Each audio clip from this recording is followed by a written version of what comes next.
Je te dis la vérité. Il n'y a pas 5 dieux, il n'y a pas 20. Il y a un seul Dieu. Une personne qui dit qu'elle prie Dieu et puis qui n'aime pas son prochain, c'est le diable qui prie. Même tu es venu faire du mal à quelqu'un, tu le vois en train de prier, il faut laisser, il va finir sa prière. Prière là, c'est pas éternité, il va finir forcer. Ou bien, c'est seulement le diable qui peut interrompre la prière de quelqu'un. Un enfant de Dieu ne peut pas interrompre la prière de l'autre. Même moi-même, je suis chrétien. Quand je vais à la boutique et quand je vois en train de prier, je me tais, je me mets à côté ou bien je reviens. Mais quand les gens nous voient prier, ça leur fait mal.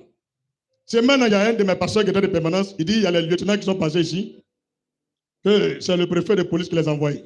Qu'il y a des voisins, il y a un vieux imam, tout près de là, qui est parti là-bas, qui dit que nous, on empêche le quartier de dormir. Que matin, midi, soir, on fait bruit ici. Prière, là, lui, il appelle ça bruit. Dis amen. Il dit, matin, midi, soir, nous, on fait bruit. Dans les parties se plaignent. Moi, je n'étais pas là, on m'a appelé pour me dire. Donc, il a dit, mon petit, il faut dire au lieutenant que ce problème-là, c'est déjà réglé il y a longtemps. Hein. Il y a un commandant à Anager quelque chose là. Ceux qui s'occupent des nuisances sonores là, vous connaissez, non? Voilà. Il est venu rencontrer le vieux là. Il a mené son enquête. Il a vu que c'est faux ce que le vieux dit. En vérité, dans le quartier ici, il y a quelqu'un qui prie dans la même mosquée que ce vieux et qui dit, prophète, moi j'aime ton affaire. Tu es quelqu'un, tu es bien, je ne peux pas te faire du mal. Dans Covid là, tu as donné un sac de riz à ma femme.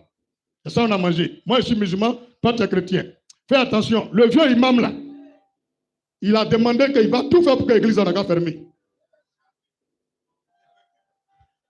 Est-ce que tu comprends? J'ai dit, tu es sûr? Il dit oui. Il est vivant, il est là. Hein? Donc je lui ai dit, ok, il n'y a pas de problème. Si c'est Dieu qui m'a envoyé, Dieu veut ce pouvoir-là. Mais si c'est moi-même je suis venu, le vieux imam va réussir son projet. Acclame Jésus encore. Donc, c'est en cela que le commandant, là, il a envoyé ses éléments, en droit civil, ils ont fait leur enquête, ils ont vu que c'est juste de la fabulation. C'est juste un gros mensonge, un gros leurre. Ils ont vu qu'il a fermé le coin, c'est climatisé, donc bruit ne gêne pas quelqu'un.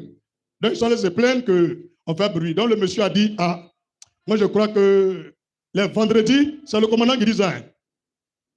Les vendredis, là, vous mettez les baffes partout, même les rues, là, en bloc, vous priez bien. Quelqu'un ne se plaint pas. Mais pourquoi le dimanche, tu ne veux pas que le pasteur n'a qu'à mettre les baffes dehors? Si la salle est pleine, que les gens sont dehors, il a le droit de mettre des baffes pour que les gens écoutent. C'est comme ça qu'on a résolu le problème. Donc de lundi jusqu'à samedi, tu ne dois pas mettre baffe dehors. Mais dimanche, il doit mettre baffe dehors. Le vieux est parti dire au préfet de police que dimanche même, lui, il ne veut pas qu'on a qu'à mettre baffe dehors. Dis, on va où là? C'est quel pays ça? Et à quoi ils sont en avoir des officiers ici? C'est pas gentil. C'est pas gentil. Vous voyez? Vous avez vu la vérité? Ça dérange. Donc moi, il a demandé au vieux, à 4 h du matin, quand tu tousses dans le micro tous les jours, là, moi, ça me gêne. À 4 h, moi, il donne. Donc les mégaphones, vous mettez sur toutes les mosquées là. Faites rentrer ça dans les mosquées. Parce que ça nous gêne. Donc il lui a dit, tu vois, si nous tous on veut se plaindre là, quelqu'un ne pourra plus être libre pour prier. Mais moi, je ne te fais pas ça. Donc laisse-moi en paix. Laisse-moi en paix, tranquille. Il a eu honte. Il a marché quoi, il est parti. Alléluia. Donc j'aimerais vous dire que l'évangile, ça dérange. Ce qui m'a plu chez le commandant, il dit, mais c'est un pays laïque, que le jour des chrétiens, c'est dimanche. Le jour des musulmans, c'est vendredi. C'est pourquoi on vous laisse la liberté, même quand vous barrez route, là, on ne dit rien. Donc laissez les chrétiens aussi prier. Si ce n'est pas dimanche, que c'est un autre jour, il vous gêne, vous pouvez venir vous plaindre. Donc j'aimerais dire à tous nos autorités dans la Côte d'Ivoire, le dimanche là, c'est nous notre jour de prière. Que nos frères musulmans nous laissent prier tranquillement. C'est un pays laïque. Laissez-nous prier tranquillement. Propre. J'espère que c'est rentré. Acclame Jésus pour la vérité. Alors que ce vieux là, quand il y avait carême musulman là, il prend ce qu'il lui donne avant. Ces enfants là, ils rentrent dans l'église là. Il vient, il leur donne les petits cadeaux et puis ils s'en vont. Est-ce que c'est comme ça en vie? Ton ennemi n'est pas loin. C'est lui qui te dit bonjour tous les jours là. Lui, la passé, ils n'avaient pas dit son nom. Mais ils ont dit son nom. Dis avec moi, tu es vaincu. Toi et ton projet, c'est avorté au nom de Jésus. Donc, priez pour les églises en Côte d'Ivoire. Priez pour les églises en Côte d'Ivoire. Un vrai pasteur ne peut jamais porter plainte contre une mosquée parce que les gens crient ou ils ont barré la route.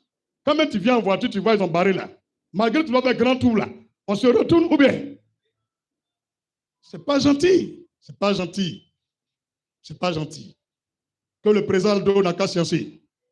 Sa femme, il a appris qu'elle est chrétienne. Elle est juive. Ou bien? Voilà. Donc si elle prie, lui aussi prie. Et donc, à laisser les chrétiens vont prier. Dis amen puissamment. Acclame Jésus puissamment.